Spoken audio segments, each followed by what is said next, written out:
My mother's text message was polite, rehearsed, final. I stared at the glowing screen. The words just sitting there. Emily, we just can't make it to New York. Megan's gender reveal is that same day. And it's the only thing the family is talking about. We have to be there for her. She was choosing a party over the biggest moment of my life. I remember sitting there in the quiet of my apartment, my reflection staring back at me from the dark screen. I didn't feel anger. I didn't even feel sadness. I just felt still. I typed back 3 words. I understand. Mom. She didn't notice the period at the end. The full stop. The quiet, clean death of whatever bond was left between us. Have you ever felt like the invisible one in your own family? The one who was always expected to understand? Let me know your story down in the comments. That text message, it wasn't a shock. It was just a confirmation.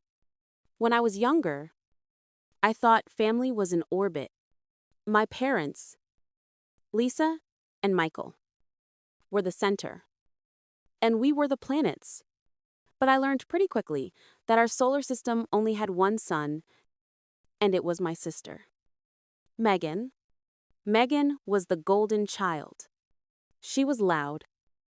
She was dramatic. She was beautiful. And she made our family feel things. When Megan failed a test, it was a family crisis. When she got into the high school play, it was a triumph, worthy of a neighborhood party. When she had her first breakup, my mom, Lisa, sat with her for a whole weekend, holding her hand. And me, I was the other planet. The one further out.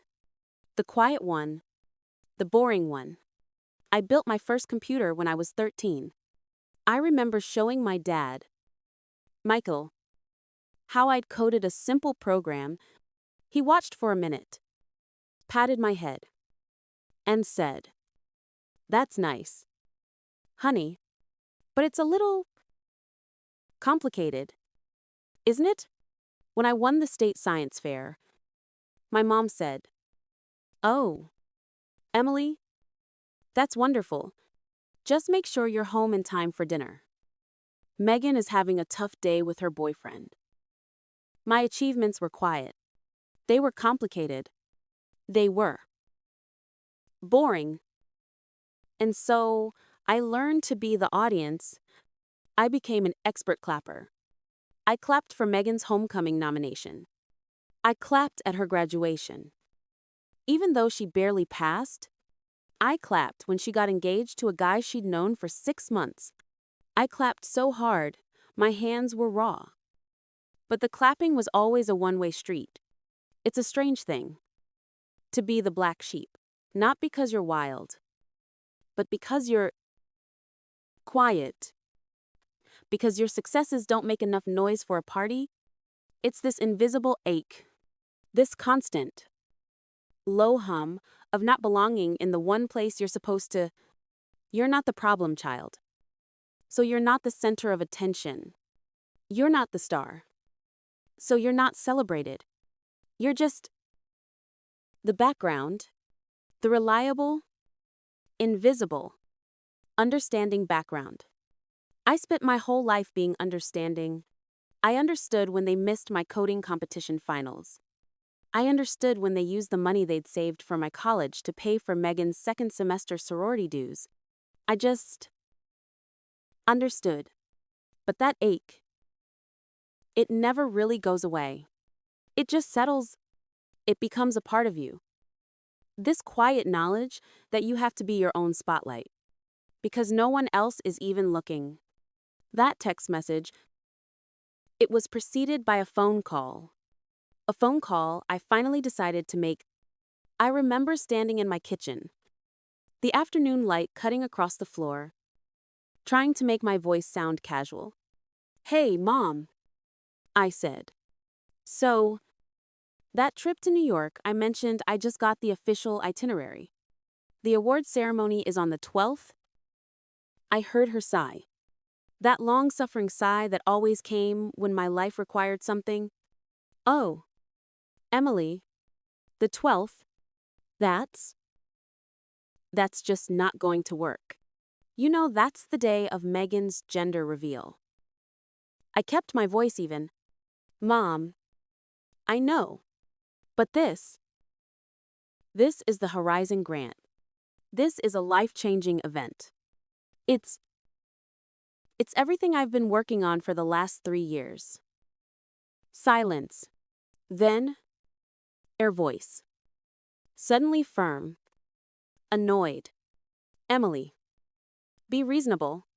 A gender reveal is a family moment. Megan is so sensitive right now. You know how she gets with the pregnancy hormones. She needs us. We all need to be there to support her. I waited. And what about me? I didn't say it. I never said it. You're the strong one, she said. The 4 words that had defined my entire life.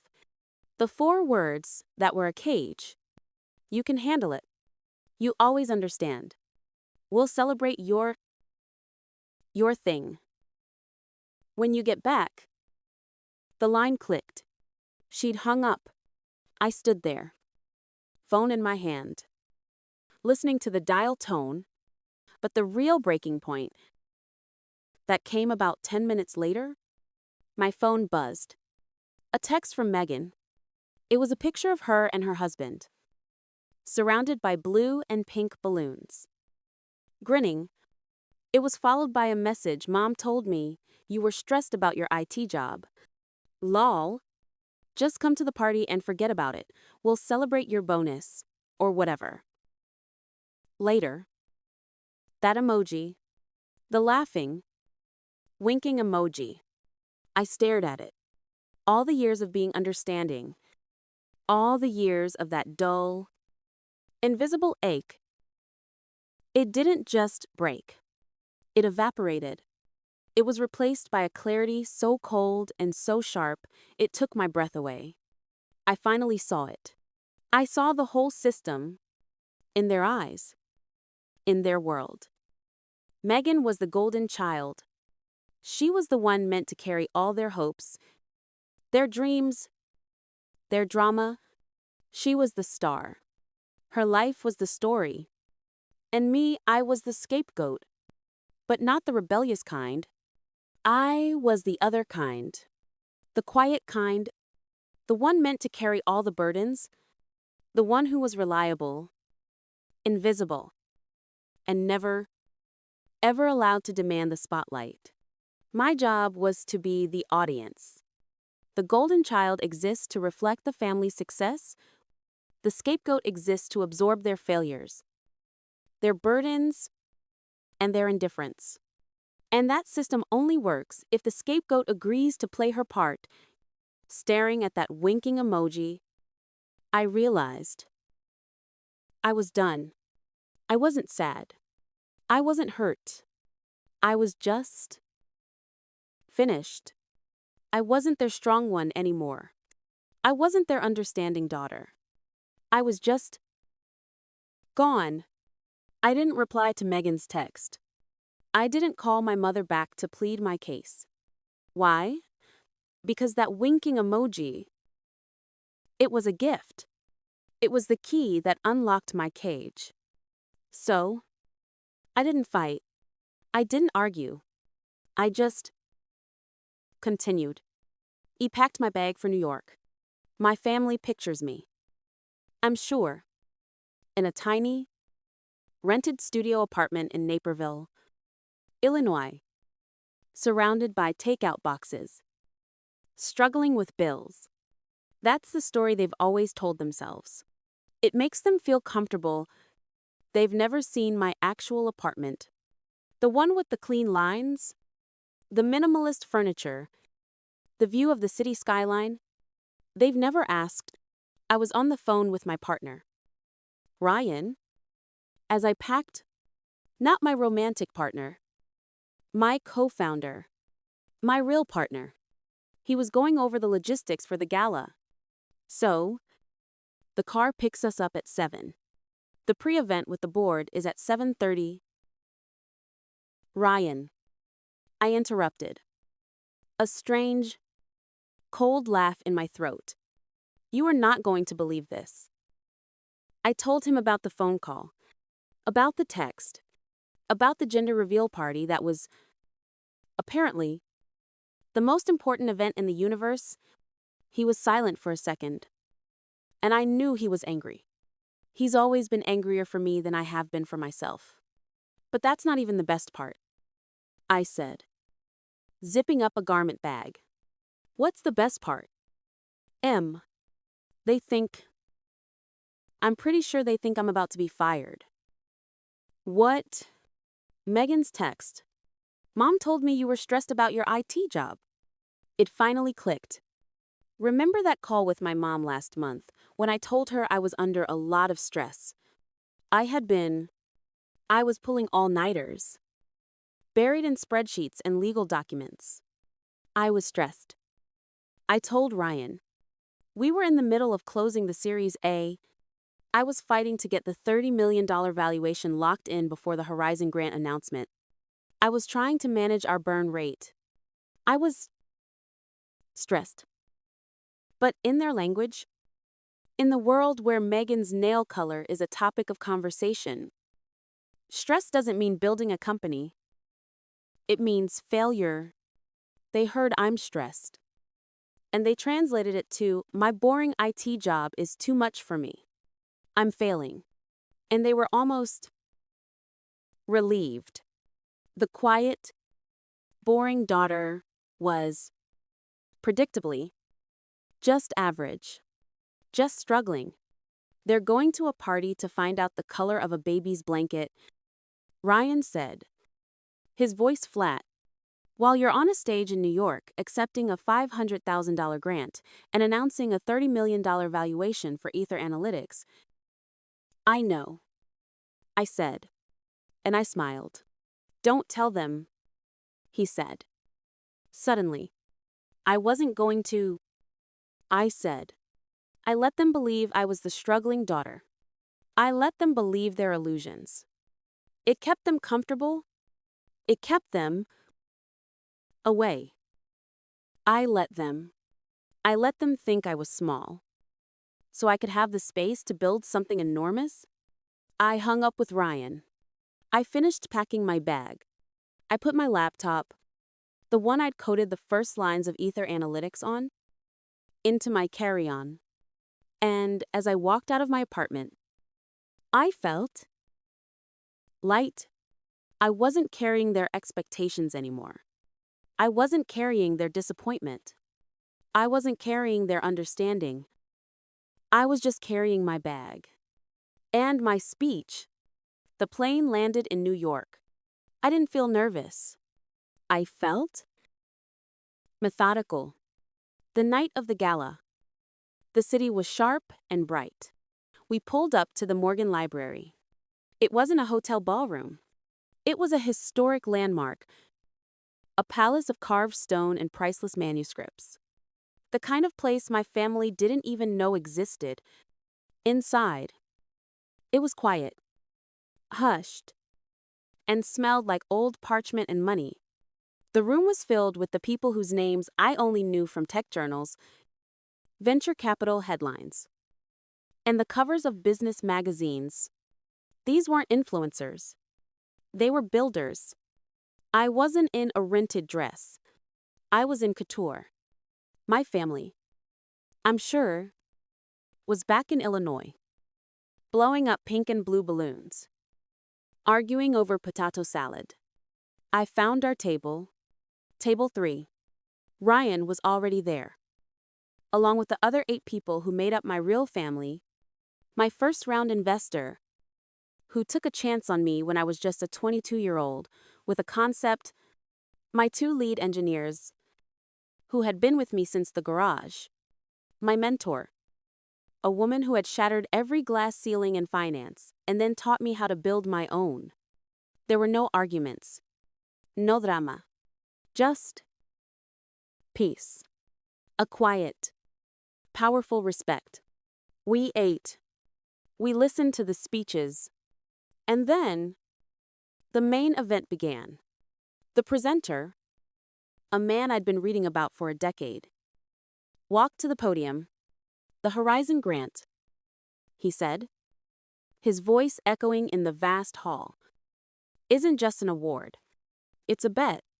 It's a $500,000 bet on the person and the idea that our board believes will fundamentally change the way we interact with the world." My heart wasn't pounding. It was steady. This year, the recipient has done something remarkable. In 3 years, she has gone from a concept to a company valued at over $30 million.